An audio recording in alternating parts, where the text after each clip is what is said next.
আর্জেন্টিনার বিশ্বকাপের ক্যাম্পের প্রথম দিনে আলবিসেলেস্তেদের জন্য নেমে এলো এক ভয়ঙ্কর শঙ্কা।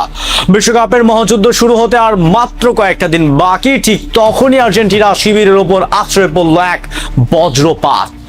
আমেরিকার মাটিতে পা রেখেই যেখানে হুঙ্কার ছড়ায় কথা বিশ্ব চ্যাম্পিয়নদের, সেখানে প্রথম দিনে অনুশীলন ক্যাম্পে নেমে এলো এক ভয়ঙ্কর শঙ্কা, এক চরম ট্র্যাজেডি। আলবিসেলেস্তেদের বিশ্ব জয়ের অন্যতম প্রধান নায়ক, গোল পোস্টের নিচে আর্জেন্টিনার সেই অতন্দ্র প্রহরী বাজ পাখি এমিলিয়ানো মার্টিনেজ গুরুতর চোটের শিকার। কোটি কোটি আর্জেন্টাইন সমর্থকদের বুকে কাঁপন ধরিয়ে দিয়ে মার্টিনেজকে করা হয়েছে মূল দল থেকে আলাদা। কিন্তু কি হয়েছে মার্টিনেজের? তিনি কি পারবেন 17 জুনের পরিবহন সামলাতে, নাকি বিশ্বকাপের আগেই শেষ হয়ে গেল এই বাজ পাখির স্বপ্ন? আর্জেন্টিনা দল ক্যানসাস সিটির কম্পাস মিনারেলস ন্যাশনাল পারফরমেন্স সেন্টারে স্থানীয় সময় সন্ধ্যা 6টার পর পা রাখে।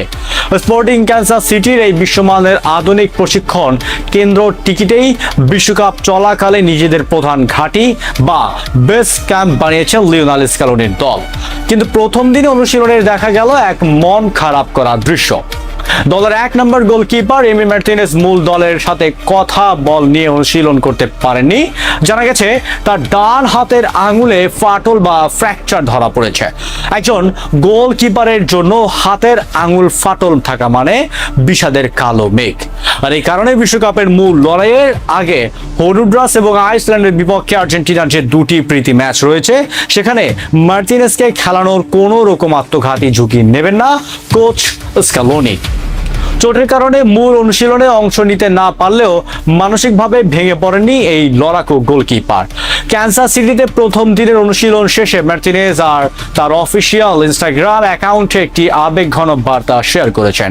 তিনি লিখেছেন, প্রচন্ড উদ্দীপনা নিয়ে প্রথম দিন পার করলাম, সবকিছুতে অংশ নিতে না পারা কিছুটা মন খারাপ, তবে বন্ধুদের মাঝে ফিরতে পেরে এবং দেশের টানের সবাই একসঙ্গে একতাবদ্ধ হতে পেরে ভীষণ আনন্দিত লাগছে।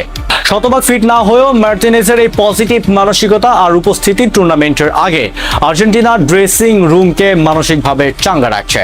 তবে কোটি টাকার প্রশ্ন একটাই, বিশ্বকাপের প্রথম ম্যাচের আগেই কি পুরোপুরি সুস্থ হয়ে উঠতে পারবেন এই বাজ পাখি? কিন্তু আর্জেন্টিনার শঙ্কা শুধু মার্টিনেজকে নিয়েই নয়, মাঝমাঠের অন্যতম ভরসা লিয়ান্দ্রো পারেদেসকে নিয়েও রয়েছে বড় সংশয়। বোকা জুনিয়র্সের হয়ে ইউনিভার্সিদাদ কাতোলিকার বিপক্ষে ম্যাচের ডান পায়ের হ্যামস্ট্রিং যে চোট পেয়েছেন তিনি। যদিও আর্জেন্টাইন মেডিকেল টিম আশাবাদী বিশ্বকাপের প্রথম ম্যাচের আগেই সেরে উঠবেন পারেদেস। বিশ্বকাপের টান টান উত্তেজনার মাঝে দেখা দেওয়া যাক আর্জেন্টিনার আসন্ন দিনগুলোর ব্যস্ত শিডিউল।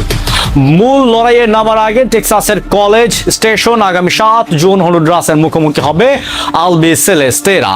এরপর 10 জুন আলাবামার অবার্নে তারা খেলবে আইসল্যান্ডের বিপক্ষে।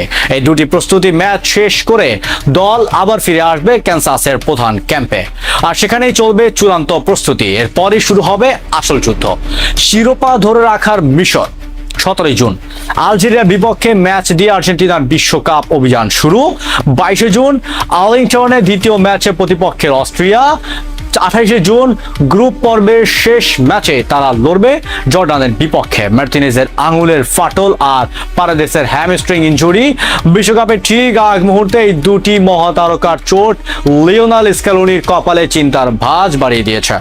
বাজ পাখিহীন আর্জেন্টিনা কি পারবে গ্রুপ পর্বের বাধা টপকাতে, নাকি মেসিদের ডিফেন্স ভেঙে পড়বে তাদের তাসের ঘরের মতো? আপনাদের কি মনে হয়, এমি মার্টিনেজ কি প্রথম ম্যাচের আগে সুস্থ হতে পারবেন? কমেন্টে আপনার মূল্যবান মতামত জানান। আর্জেন্টিনার বিশ্বকাপের আপডেটের সব খবর সবার আগে পেতে চ্যানেলটি সাবস্ক্রাইব করে সাথেই থাকুন। ধন্যবাদ।